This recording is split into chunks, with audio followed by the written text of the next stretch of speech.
Morning, everyone. Now, there is a reason why I'm not looking in the front.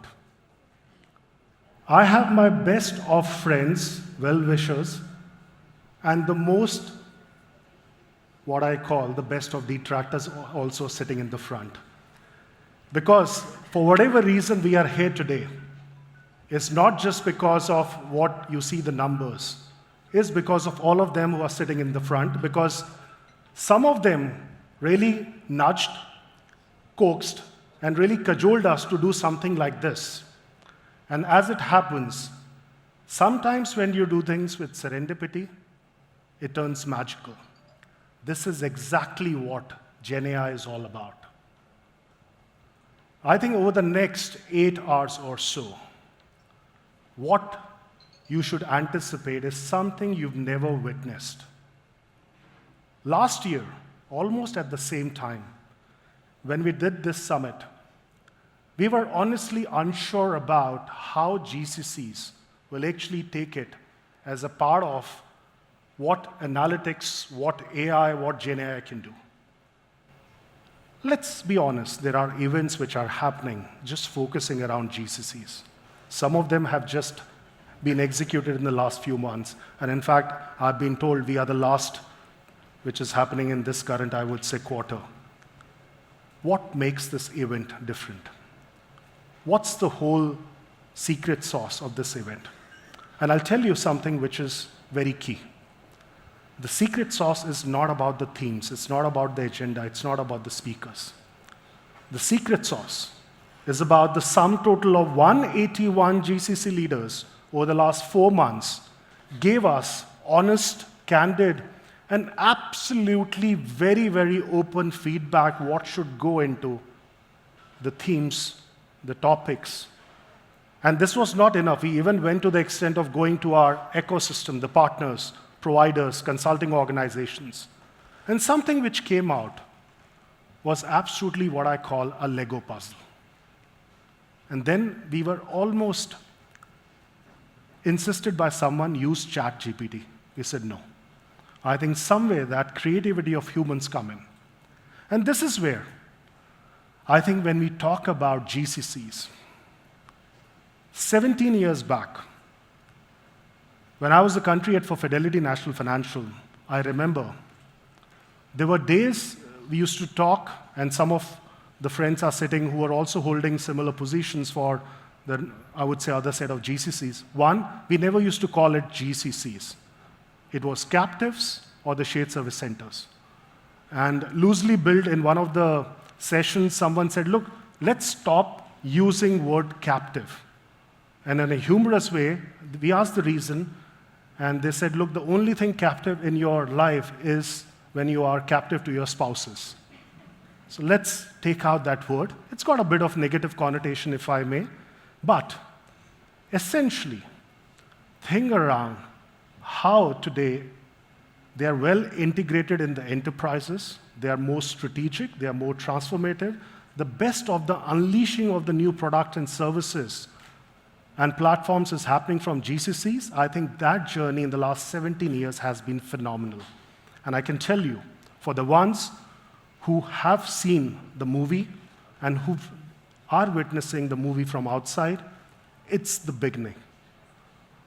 Whatever signals we are getting from our thought leaders, this GCC juggernaut will not stop, and there are reasons. Let me start something by giving you, which we truly believe, why Gen AI is a very critical component of how GCC should be looking. And this is the whole theme, basis, and I would say the genesis of this event, which is GCC X2024. Because the hype is over. What's important today is the art of possible and the promise to life, what AI, analytics, or Gen AI can do. And I usually use these 3 aspects, AI, Gen AI, analytics in the same continuum, depends on the maturity of the organization. Now the thing out here, numbers are not something which should be, I would say, intriguing to anyone or should be a surprise. Astonishing. Impact on the GDP, impact in terms of the productivity, impact in terms of really that deliverables output, what GenAI is bound to do is surpassing everyone's expectation. Now, I know in the audience there are those skepticism. There are also those naysayers that, look, this can't happen. Just wait for some time. Now, the whole quintessential question for any enterprise, do you have an AI strategy? I think a few years back, this word was coined AI strategy. And we go back to some of the discussions internally we were having, and many of the consulting organizations have led from the front in terms of saying how business strategy is the critical piece in terms of innovation, transformation, business impact. But today, AI strategy is donning the same hat. You got to see yourself where you are in this quadrant. Because basis the maturity, basis where you are on the quadrant, the perception, the optics, the whole output of your organization changes towards AI.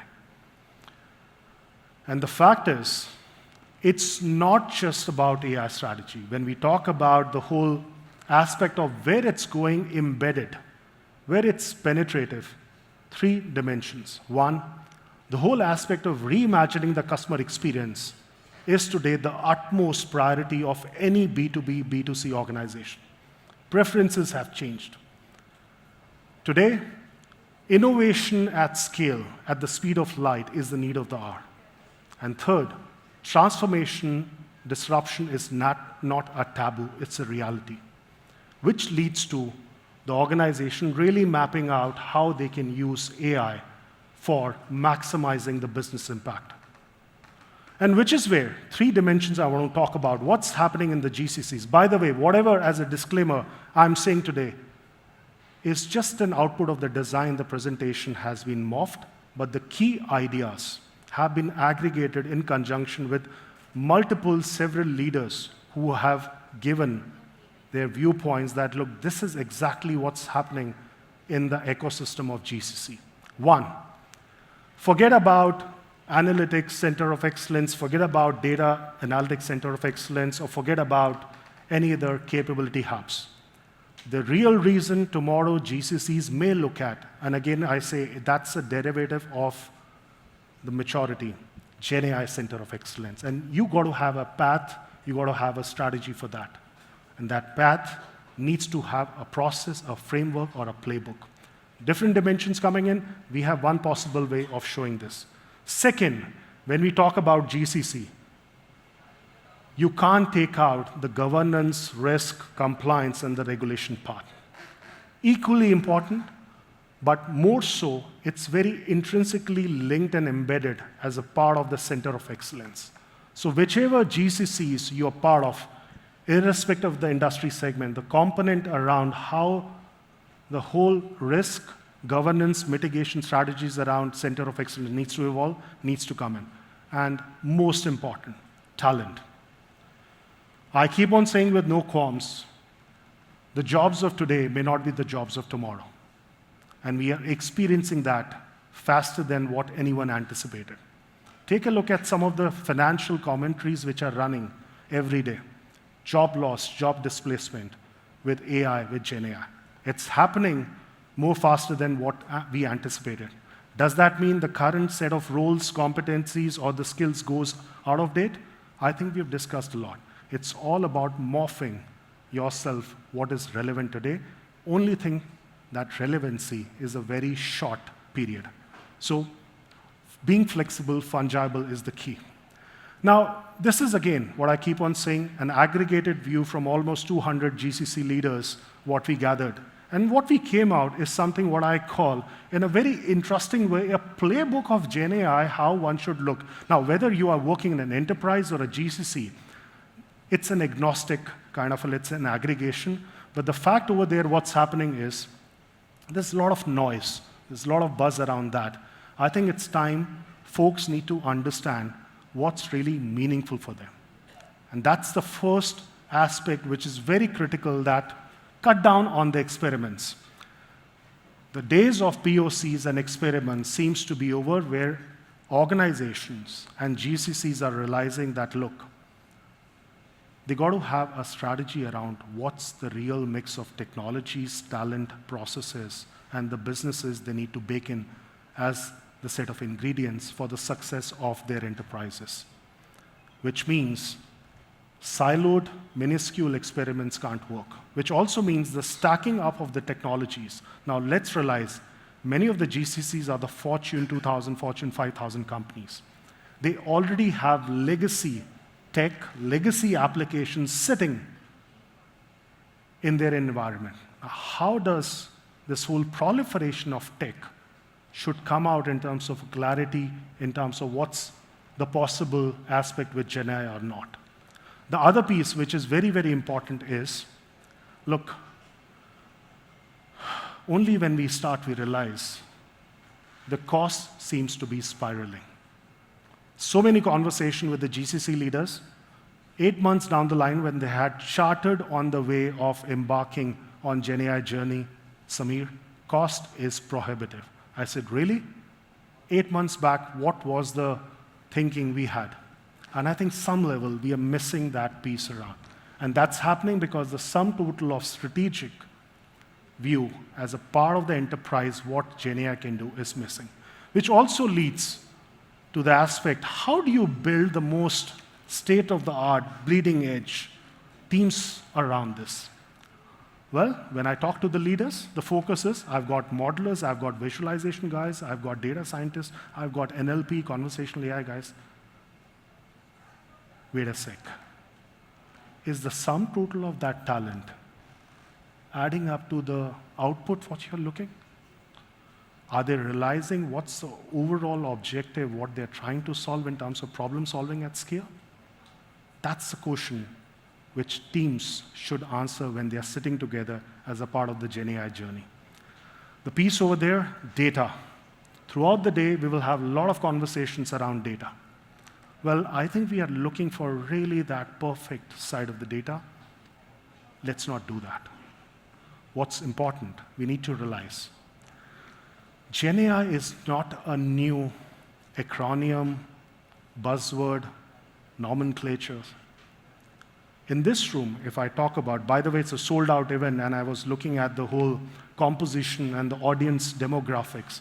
Pretty senior. We're talking about an average, I would say, cohort size of almost about 10 to 11 years, which means we've seen the journeys, the ones who've been associated with data, AI, big data, analytics, data science. There are a lot of other nomenclatures as well.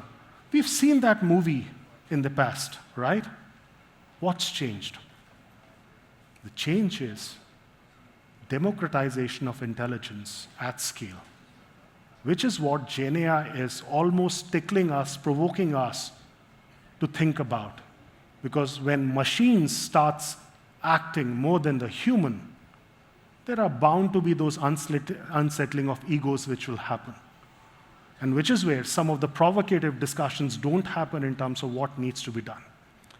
Now, the fact over there, one of the possible ways also as a part of the playbook, which you see out here, which is the last thing we found out. Look, before you really go on a charter or a mission or a rallying cry of setting up GenAI or AI in your organization, build AI fluency. The inadequate knowledge, the lack of awareness about the art of possible of AI, GenAI is causing more perils, repercussions than one can think of.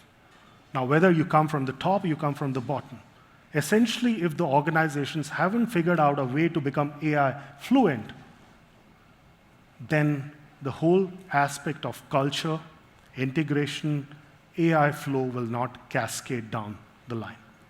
The second piece, and this is more for the teams who are part of the building or the developing of AI, GenAI solutions. Look, start using the reusability aspect in your grammar. When you start doing that instead of baking or creating the code from the start, you're losing a lot of time and productivity as well. And this is exactly what GenAI is trying to do in this environment.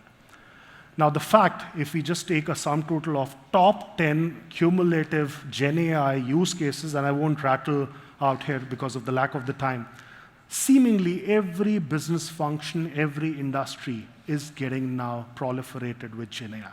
And I'm just talking about the use cases per se, which also means once the organizations start realizing the impact, they will see a clear derivative on their top and the bottom lines, which is where the scenario, whether it's really working for you or not, will start getting more imminent. Now, a bit for the uninitiated, a lot of folks in the morning asked me that, look, we never know what 3I is all about. Now, some of you had a look at the video. Now, let me tell you, we don't define ourselves and take too much seriously in terms of what we are doing. Because I'll tell you, when we started, we knew what we are doing. What we are today, we know what we are doing. Only thing which is changing is the receptivity, what we're getting from leaders and members, make us very fungible. 1,100 leaders. Now, you will ask some of you, who are these leaders? 16,700 applications until yesterday for what we call Thought Leader Circle, TLC. Only 1,129 have made the cut. A 6.25% ratio means the others are equally good, but we are taking the cream out here. Chief analytics officers, data leaders, AI practitioners, GCC heads, they all fall under this bracket. Now, interestingly, while the leaders are there to really exude that thought leadership or to build scale that kind of a really strategic orientation in the world of analytics AI, which is our powerhouse? Our powerhouse is 38,000 members. You don't see that today. But they are the ones who are part of our platform, 32 countries, giving us constant feedback, suggestion, inputs that what should go into any event, any engagement, any discussion, what we do. Now that community, that kind of, I would say, crowd, is the one which is keeping us alive. A sum total of, I would say, 38,000. We did one of our virtual event few months back, Spectra. 26,000 folks turned up on day 1, 25 on day 2, and 28,000 on day 3, which exemplifies that, look, when you are disseminating the best of the content through the top-of-the-line leaders, it's bound to be receptive. And that's where the ideal mix for us as a part of 3AI is our member base and our leaders.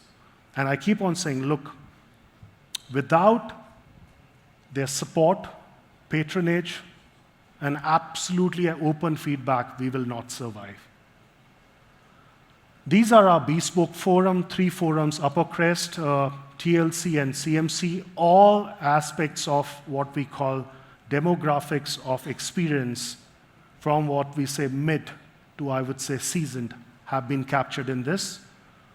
And what is more important out there is 410 GCCs are at 3I platform. The very reason we are doing this event today is because of these leaders participating, giving us feedback, some of them sponsoring as well, some of them part of the crowd, some of them speaking. Now that's a big portion of the capture what we have. Now what it means, 410 GCCs out of almost 1,500 plus what we have. Now one, we know what's happening in the GCC on a real-time basis. We know what's the art of possible in terms of the maturity of analytics, data, AI within their organizations. We have the leadership representation. What's important is can actually be displayed or demonstrated on a larger platform. And this is where the GCCX event comes to the picture. And this is what we are doing, and we're making that announcement today, with 410 GCCs and more getting added up. And this representation of GCC for us is really supreme because we are saying that we are belonging to a GCC sphere. Now, hold your thoughts for a minute. That doesn't mean if you're not part of the GCCs, you're missing out. Now, what does GCC sphere in 3AI is all about? What we are saying, one, we are trying to be an integrated marketplace. We are trying to be an AI analytics powerhouse. We are trying to be absolutely cutting edge on the innovation and transformation. How does it happen? One, the sum total of 400 plus leaders at 3i platform of our 1100 leaders will keep networking, will keep getting engaged, keep giving us the feed what's happening in the world of GCC. Second, our integrated marketplace will start working where now we will onboard select partners, consulting, services, talent, hackathon, anything what GCC needs to kind of look at. Look, we don't have the wherewithal to do that. Neither we want to do that, but that's where our partner ecosystem comes in. And which is where we realized today, and I was talking to a couple of leaders, one of the very standing piece which came out, GCCs need that ecosystem. And that one integrated ecosystem which is where will make GCCs go to the next level. And this is exactly what the GCC sphere will do. What we are trying to say as a part of the 3 broad areas of coverage, thought leadership in terms of being very premier, really an integrated marketplace, and ecosystem outreach is what we promise as a part of GCC sphere. You will see some more announcement. Now, just before I end, and you look at other sessions, one, this is a very interesting, very, I would say, multifaceted crowd and delegates what we have today. Interact, network. Second, start sharing feedback if you notice the sessions are engrossing, engaging, not so engaging, because that's where the whole aspect of us taking those feedbacks come in. Second, post the first tea break, which is around 11:30, we will open our innovation zone. So one, what you're sitting out here is a transformation zone where roundtable spotlight talks throughout the day will happen. 11:30 onwards until the high tea, we will also have innovation zone now, which is where another set of great eclectic marquee leaders will start talking about the real possibilities, use cases, adoption scenarios in AI analytics from GCCs and ecosystem perspective. Not to take out, there are some interesting surprises. We have kept it for the day, and we'll keep that as an intriguing aspect for you to guess. There are awards, almost about 50 plus awards in the Day Hub, which is our Pinnacle 5th edition awards, 8,000 plus nominations, and you'll see many of the deserving folks coming on stage. And not to take out, for the select leaders, a leaders exclusive evening, and that's the fun part later for the day. Thank you so much. Enjoy the day. Thank you.